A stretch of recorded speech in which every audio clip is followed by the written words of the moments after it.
კვლავ ლიგურიის ზღვის მზიანი ნაპირებიდან მოგესალმებით. დღეს ვაპირებ ერთი მეტად მიმზიდველი რეგიონი მოვინახულო, რომელსაც ეწოდება ჩინკვე ტერე. ის ჩრდილო-დასავლეთ იტალიაში მდებარეობს ლიგურიის რეგიონში და ცნობილია თავისი კლდეზე შეფენილი ფერადი დასახლებებით, კრისტალურად სუფთა წყლითა და ტერასულად გაშენებული ვენახებით. ჩინკვე ტერე იტალიურად ნიშნავს 5 მიწას, რაშიც იგულისხმება აქ შემავალი 5 სოფელი. ესენია მონტეროსო ალმარე, ვერნაცა, კორნილია, მანაროლა და რიო მაჯორე. დღეს ვეცდები 5-ვე ამ სოფელს ვესტუმრო და მოვინახულო იქ არსებული ღირსშესანიშნაობები და საინტერესო ადგილები. მოკლედ, დავიწყოთ ჩინკვე ტერეს აღმოჩენა.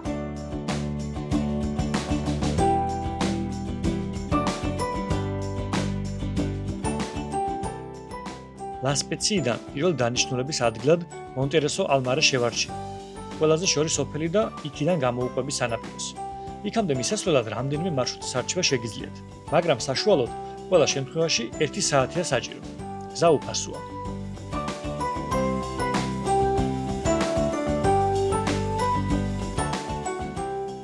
მონტეროსო ალმარე ჩინკვე ტერეს ყველაზე დიდი სოფელია. ის 2 ნაწილად იყოფა: ძველი ისტორიული ქალაქი და ახალი ფეჯინას ტერიტორია, სადაც მდებარეობს ცნობილი ფეჯინას პლაჟი.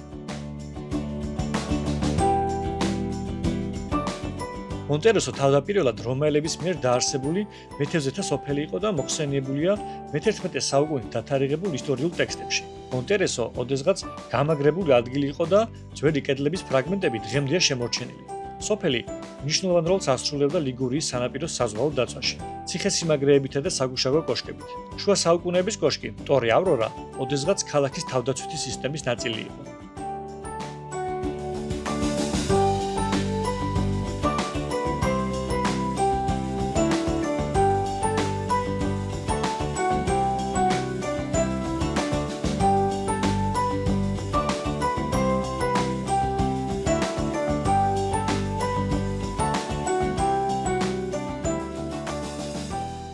მონტეროსოს დათვალიერების შემდეგ, რომ ჩავხედე რუკას თუ რამდენი ხანი გჭირდებოდა შემდეგ სოფლამდე, დამიწერა 40 წუთი და როდესაც რუკას დავაკვირდი კარგად, გვიწევდა რომ უკან ავსულიყავით, ხეობაში გაგვიარა უღელტეხილი და მე ჩავსულიყავით.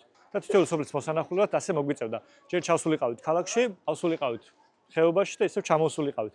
ამიტომ გადავწყვიტე მესარგებლა მატარებლით და სპეციალური შემოთავაზება აქვთ მატარების სადგურში.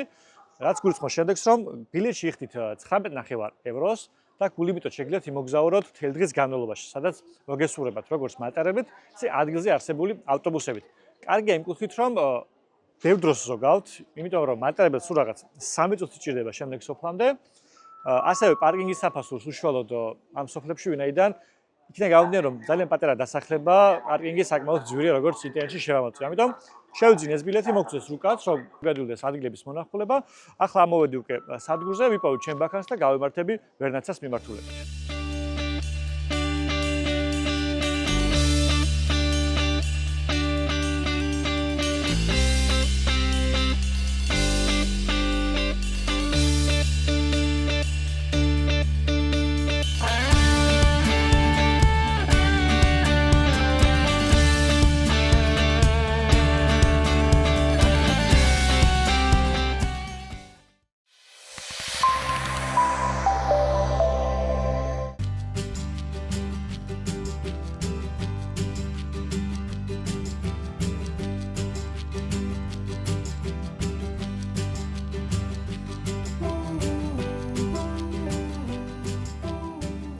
სულ რაღაც 5 წუთიანი გზავრობის შემდეგ ჩამოვედი ვერნაცაში და 1-7 ადგილიდან აღმოჩნდი მეორე ხალხმრავალ და ხმაურიან ადგილას.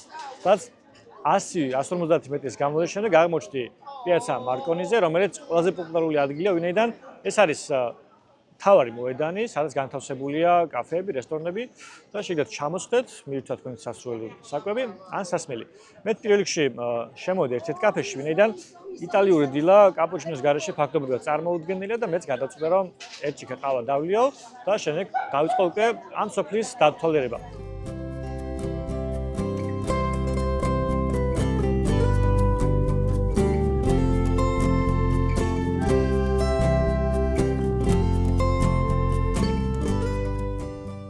სადგურიდან მოედნამდე ხილის, სუვენირების, ხელნაკეთების მაღაზიებია. სულ ფერადი პროდუქტისა და ნივთების დახლები. ნავსადგური ტრადიციული სათევზაო ნავების ნავსაყუდელია, რომლებიც დღემდე ლიგურიის ზღვის წყლებში დაცურავენ. ვერნაცად სულ მკაფიო ფერების სახლებისგან შედგება. შენობები ნავსადგურის გარშემო თითქმის ამფითეატრის ფორმითაა განლაგებული, რაც სოფელს მყუდრო ატმოსფეროს წევს. მოედანზევე არის წმინდა მარგარიტა ანტიოქელის ეკლესია, რომელიც 1318 წლით თარიღდება და ლიგურიული გოთური სტილით არის აგებული. ყველაზე შესამჩნევი ნაწილი სამრეკლოა, რომლის სიმაღლე 40 მეტრია და 8 კუთხა ფორმა აქვს. ინტერიერი მარტივი, მაგრამ ელეგანტურია, წვეტიანი თაღებითა და ფანჯრებიდან შემოსული 7 ზღვისპირა შუქით. ადგილობრივი ლეგენდის თანახმად, ეკლესია იმ ადგილას აშენდა, სადაც ნაპირზე გამორიყულ ხის ყუთში სასწაულებრივად აღმოაჩინეს ანტიოქელი წმინდა მარგარეტის ძვლები. მას შემდეგ იგი ვერნაცას მფარველ წმინდანად ითვლება. ეკლესია შუა საუკუნეების განმავლობაში დაფართოვდა და შეიცვალა, განსაკუთრებით მე-16-მე-17 საუკუნეებში, მაგრამ ის მაინც ინარჩუნებს შუა საუკუნეების იერსახეს.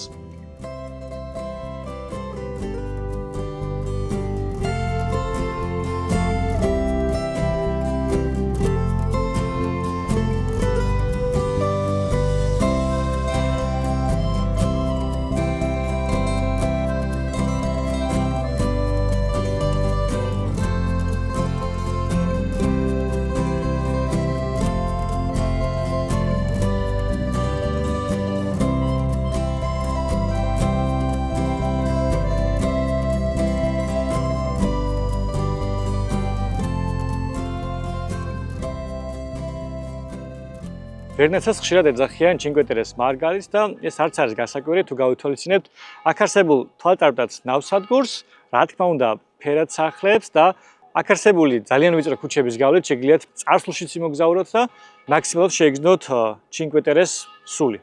გარდა ამისა, ვერნაცა თარიღდება მე-11 საუკუნით, რითაც ის Cinque Terre's ერთ-ერთი უძველესი სოფელია. სოფლის ისტორია მჭიდრო კავშირშია საზღვაო მემკვიდრეობასთან, ვინაიდან საუკუნეების განმავლობაში აქ იყო როგორც სათევზაო, ისე საზღვაო პორტი. გარდა ამისა, ის იყო მნიშვნელოვანი ადგილი მეკობრეობასთან ბრძოლაში.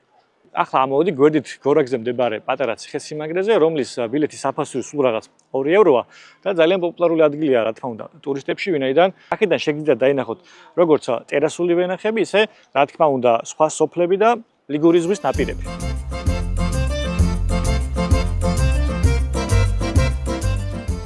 კასტელო დორია მე-15 საუკუნეში აშენებული თავდაცვითი ნაგებობაა. საუკუნეების განმავლობაში არაერთხელ რესტავრირდა, მაგრამ დღემდე ამაყად გადასცქერეს იმ ყურეს, რომელსაც მთელი თავისი არსებობის განმავლობაში იცავდა. ვერნაცაში სეირნობა ერთი სიამოვნებაა. ვიწრო ქუჩები და ქვისახლები დღემდე ინარჩუნებს იმ უძველესი სანაპირო ხიბლის შეგრძნებას, რომელიც ვერნაცას საუკუნეების განმავლობაში განასახიერებდა.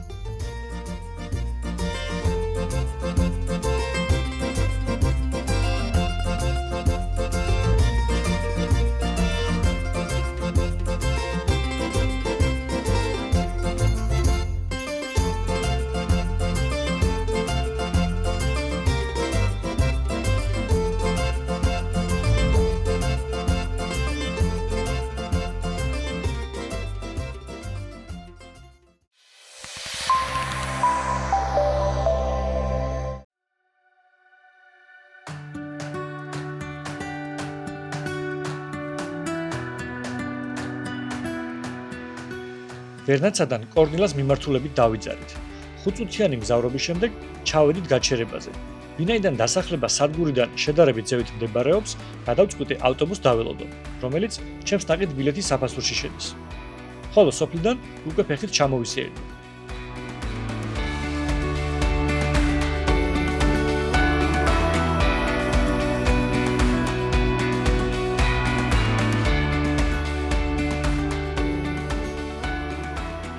კორნილა არის Cinque Terre's ყველაზე პატარა და ამავდროულად ყველაზე მაღლა მდებარე სოფელი, რომელიც ზღვის დონიდან დაახლოებით 100 მეტრის სიმაღლეზე მდებარეობს. შესაბამისად, მას პირდაპირ წვდომა არ აქვს ზღვასთან, მაგრამ თუ გექნებათ სრული, რა თქმა უნდა, არსებობს გზები, რომ მის სანაპიროზე აღმოჩნდეთ. იმის მიუხედავად, რომ ახლა შემოდგომაა და აღარ არის, ასე ვთქვათ, ზღვის სეზონი, მაინც ტემპერატურის გათვალისწინებით არაერთი ადამიანი შევამჩნიე, ვინც ზღვის ნაპირებზე ნებირობს, ირუჯება და ცურავს კიდეც. თელე ზღვასთან წვდომა არ აქვს, მაგრამ აქ მოსვლისას დარწმუნებული ვარ, ძალიან კარგ დროს გაატარებთ, ვინაიდან Cinque Terre-თვის დამახასიათებელი ქვით მოგწყობილი ქუჩებია, ფერადის სახლები, რომელიც რა თქმა უნდა ქვისგან არის აშენებული. ყველგან არის სუვენირების მაღაზია, სადაც შეგიძლიათ შეიძინოთ აქაურობისთვის დამახასიათებელი ნივთები, რა თქმა უნდა კაფეები, რესტორნები, დასასვენებელი ადგილები, მოკლედ აქაც თუ მოხვალ დარწმუნებული ვარ არინანებთ.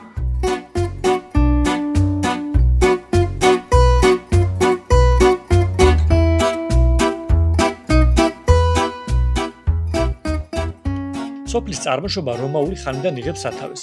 ამაზე მოწმობს სახელი, რომლის ფესვებიც რომაულ ოჯახს, კორნელიას გვარს უკავშირდება, რომელსაც მიწა ეკუთვნოდა. შუა საუკუნეებში ის ლავანიას გრაფების, კარპენასა და ლუნის ლორდების საკუთრება იყო. 1254 წელს პაპმა ინოკენტი მეოთხემ ის ნიკოლო ფიესკის გადასცა, რომელიც 1276 წლამდე ფლობდა, სანამ სოფელი გენუის რესპუბლიკამ არ შეიძინა. კორნელიას მთავარი ეკლესია სან-პიეტროს ეკლესიაა. ლიგურიული გოთური სტილის ულამაზესი ნაგებობა, რომელიც მე-14 საუკუნის თარიღდება. ის მთავარ მოედანზე, პიაცა დელა კოლეგიატაზე მდებარეობს.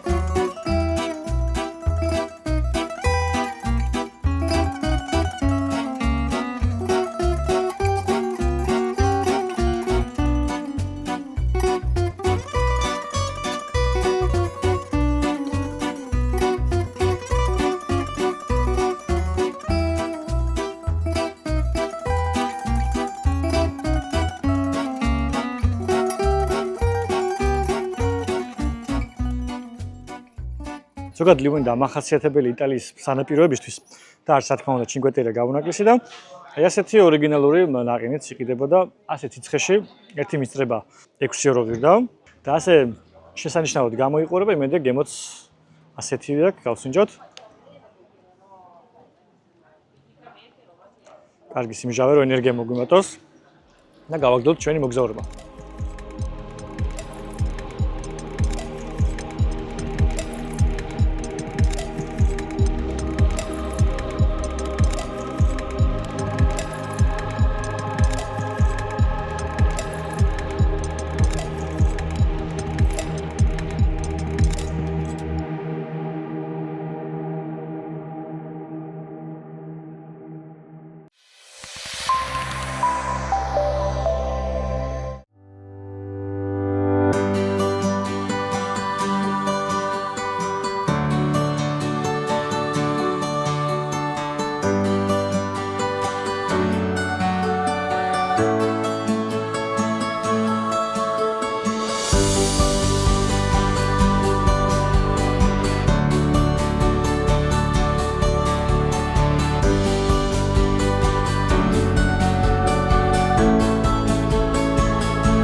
მოვიდით Cinque Terre-ს რიგით მეოთხე სოფელში, რომელსაც მანაროლა ეწოდება. ის თავისი ფართობით, რომელიც არის სულ რაღაც 2 კვადრატული კილომეტრი, Cinque Terre სოფლებს შორის რიგით მეორე ყველაზე პატარა სოფელია კორნელიას შემდეგ. რა თქმა უნდა, აქაც ხვდებით ფერად სახეს, მაგრამ რაც აუცილებლად გამოსარჩევი არის ის, რომ სხვა სოფლებისგან განსხვავებით ეს კლდეზეა დაშენებული და შეიძლება ითქვას, რომ დასახლება და კლდე შესით ხორცებულია. გარდა ამისა, მანაროლას არ აქვს ქვიშის სანაპირო, მხოლოდ კლდეებია და თუ სურთ აქ ბანაობა პირდაპირ კლდებიდან უნდა გადახდეთ. რამდენიმე ადამიანი სწორედ ასე მოიქცა, რომელიც ახლა ჩემგან წყალში ნედირობს. როდესაც ამ სოფლებს შევხედავ, დავინახავთ, რომ სახლები ერთმანეთზე ფაქტობრივად დაშენებული, თუმცა ეს შემთხვევით არ ხდება. ბევრი მიზეზიდან ერთ-ერთი პირველი მიზეზი არის ის, რომ ვერად მარტივი იყო ასეთი ახლომდებარე სახლების დაცვა, მეკობრეები იქნებოდნენ თუ უბრალოდ სხვა მტრის შემოსევა იქნებოდა. რაც რა თქმა უნდა არ არის უცხო ქართველებისთვის. ჩვენ აღმოსავლეთ საქართველოში არაერთი სოფელი გვაქვს, ეს შატილისკენ იქნება თუ თუშეთისკენ.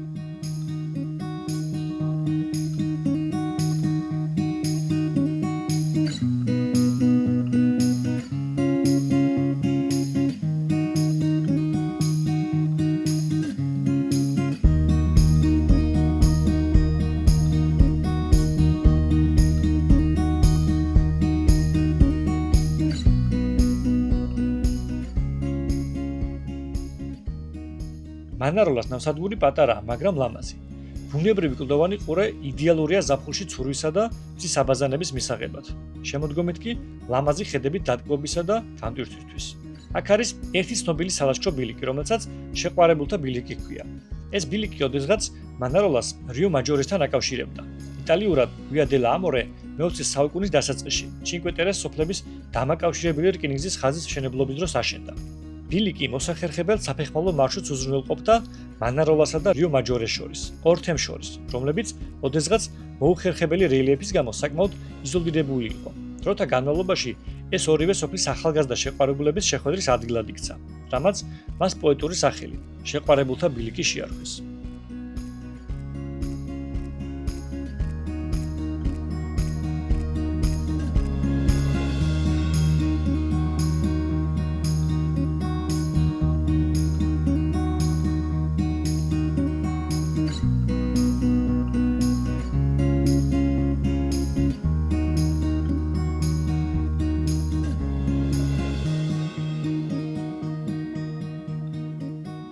მანაროლა ჩინკვე ტერეს სოფლებს შორის ყველაზე ძველი დასახლებაა. როგორც ამბობენ, მისი სახელი მანაროლა მომდინარეობს ლათინურიდან, რაც ქართულად შეიძლება გადავთარგმნოთ როგორც დიდი წისქვილის ბორბალი. ოდითგანვე დასახლების მთავარი შემოსავალი იყო ზეთი და ღვინო და მართლაც შეუძლებელია, როდესაც აქ მოხვდებით, ვერ შეამჩნიოთ გარშემო არსებული ტერასული ვენახები. და აქვე უნდა აღვნიშნოთ მევენახების დიდი შრომა, ვინაიდან თუ გავითვალისწინებთ იმას, თუ რამდენად რთული ამ რელიეფზე ყურძნის მოყვანა და შემდეგ მისგან ერთ-ერთი საუკეთესო ღვინის მიღება მართლაც შესაძლებელი ხალხი არიან ისინი. მანაროლაში გადაადგილება ძალიან მარტივია, ვინაიდან აქ არის მხოლოდ ერთი მთავარი ქუჩა, ხოლო სხვა ქუჩები სახლებთან მიდის და ფაქტობრივად ჩიხებია. მანაროლაც ჩინკვე ტერეს სხვა სოფლების მსგავსად, რა თქმა უნდა, იუნესკოს მსოფლიო მემკვიდრეობის ნუსხაშია შეყვანილი. ერთმანეთზე განლაგებული სახლები, ციცაბო ბილიკები და შთამბეჭდავი კლდეები ულამაზეს ხედებს ქმნის დღის ნებისმიერ მონაკვეთში. სარდი პოპულარობის მიუხედავად ის ინარჩუნებს მშვიდ რიტმს.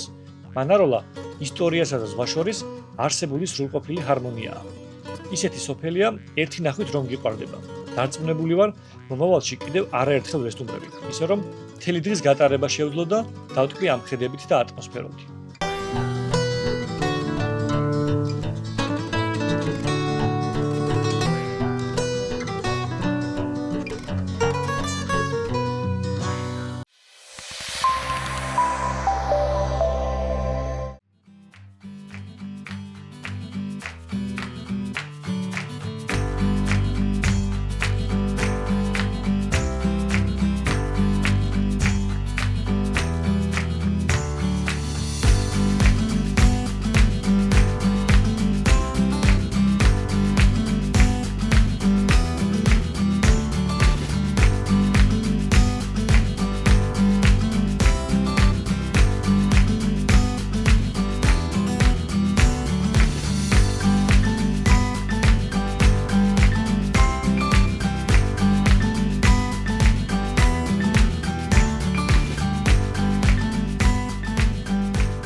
ჩამოვედი მეხუთე და ყველაზე სამხრეთით მდებარე სოფელში, რომელსაც რიო მაჯორე ეწოდება.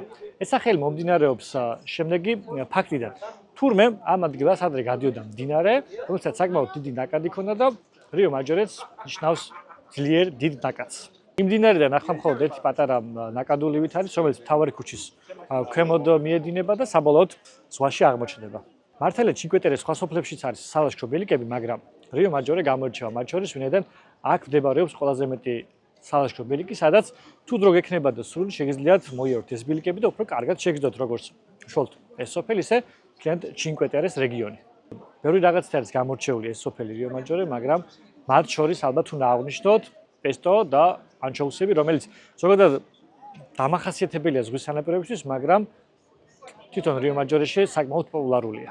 ალბათ არ გაიკვირდებათ თუ გეტყვით რომ თევზჭერა საკმაოდ მაღალ დონეზეა ამ სოფელში, საკმაოდ ბევრი სახეობის თევზი იჭერენ, რაც თავისთავად გულისხმობს შემდეგს, რომ ასევე მრავალი სახეობის და მრავალფეროვანი კერძები აქვს სამზარეულოში თევზზე დამზადებული.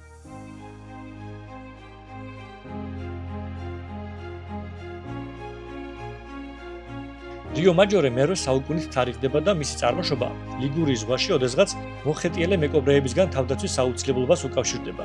იქ ითვლება, რომ სოფელი ბერძენმა ლტოლვილებმა დააარსეს. რიო მაჯორეს განლაგება გამორჩეულია. სახლები ერთმანეთის თავზეა დაწყობილი ციცაბო ფერდობებზე, თითქმის კლდეების ბუნებრივი გაგრძელების მსგავსად. ვიწრო ქუჩები, რომლებსაც ხშირად კარუჯებს უწოდებენ, ტრადიციული ლიგურიული ჩიხების ტერმინის აღსანიშნად სოფელში მიხოულ მოხვეულ მიემართება. თვალწარმტაცი პატარა მოედნებისკენ მიდის და ყველა კუთხიდან ულამაზესი ხედები იშლება. სოფლის სტრუქტურა, კლდეებში აშენებული სახლებით, შექმნილია მცირე სივრცის მაქსიმალურად გამოყენებისა და დამპყრობლებისგან გარკვეულ დონის დაცვის უზრუნველ საყოფად. თავად სახლები, რომლებიც ვარდისფერი, ყვითელი და ნარინჯისფერი ფერებით არის შეღებილი, რიო მაჯორეს დამახასიათებელ ხმელთაშუა ზღვის ხიბლს წინს. ძალიან სასიამოვნოა ასეთ ადგილებში გადაადგილება. თითქოს ისინი ერთმანეთს გავს, მაგრამ ჩემი აზრით თითოეულ მათგანი მაინც განსაკუთრებულია და განსაკუთრებით ასე დროს, როდესაც ულამაზესი მზის ჩასვლაა და შეიძლება ითქვას, რომ მთელი დღე ძალიან ღირებული აღმოჩნდა. მაგრამ როდესაც მოგზაურობ, საჭიროა კვება და ერთი ცუდი რაღაც, რაც არ მომეწონა ამ სოფელში არის ის, რომ ძირითადი რესტორნები ფაქტობრივად 7 საათამდე, 8 საათამდე დაკეტილია. და თუ გინებავთ რომ რაიმე მიირთვათ, მხოლოდ მზა საკვებია. ჩვენც ერთ-ერთ ასეთ კაფე რესტორანში შემოვედით, ულამაზეს ხედზე. და შევკვეთე ლორი სენდვიჩი და ლიმონი, როგორც უკვე გითხარით, აქაურებისთვის დამახასიათებელია და ლიმონათა სწორედ ლიმონის არომატი შევარჩი, რომელიც ძალიან გემრიელია.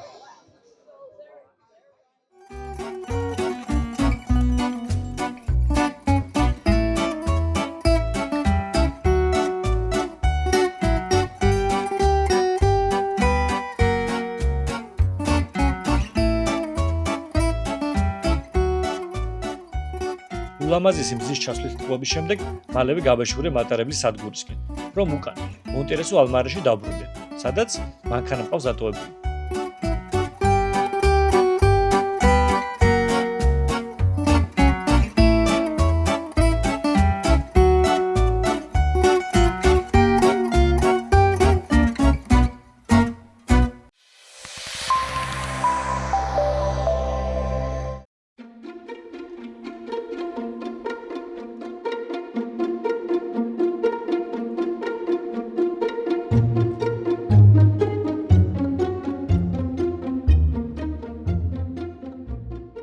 ასე დამგვარად უკვე დაბრუნდი მონტერესოში, სადაც მანქანა ყავს დატოვებული, მივალ პარკინგზე და დაბრუნდები უკან სასტროს მიმართულებით. პატარა შეფასება რომ გავაკეთო, ვფიქრობ ერთი დღე სრულიად საკმარისი იყო ამ ხუთივე სოფლის მოსანახულებლად, ვინაიდან თითოეულ მათგანში დავათვალიერე ყველა ის ღირსშესანიშნაობა, რაც აუცილებლად უნდა მენახავ, მოახერხე გასეირნება და დატკბობა თითოეული მათგანით. თუ ჩემგან განსხვავებით თქვენ გენდომებათ რომ ამ ხუთივე სოფლის მონახულება რამდენიმე დღეზე გადაანაწილოთ, ესეც შეგიძლიათ, ვინაიდან გთავაზობენ სხვადასხვა სახის აბონემენტს 2 და 3 დღიანებს და შეგიძლიათ უფრო მეტი დრო გაატაროთ ამ სოფლებში და უფრო მეტად შეეგრძნოთ იქაურის სული. მაგრამ აუცილებლად მატარებელი გამოიყენეთ. რჩევის სახით გეტყვით რომ ამ სოფლებში საკმაოდ ძვირია სასტუმროები, ამიტომ მაგალითად შეგიძლიათ დარჩეთ ლასპეციაში, რომელიც შესახებ წინა გადაცემაში გესაუბრეთ, სადაც შედარებით იაფია სასტუმროები და უკვე იქიდან შეგიძლიათ დაგეგმოთ ამ სოფლების მონახულება.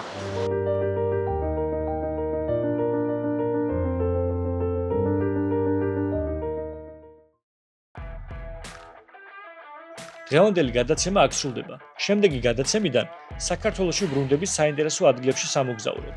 გამომყევით.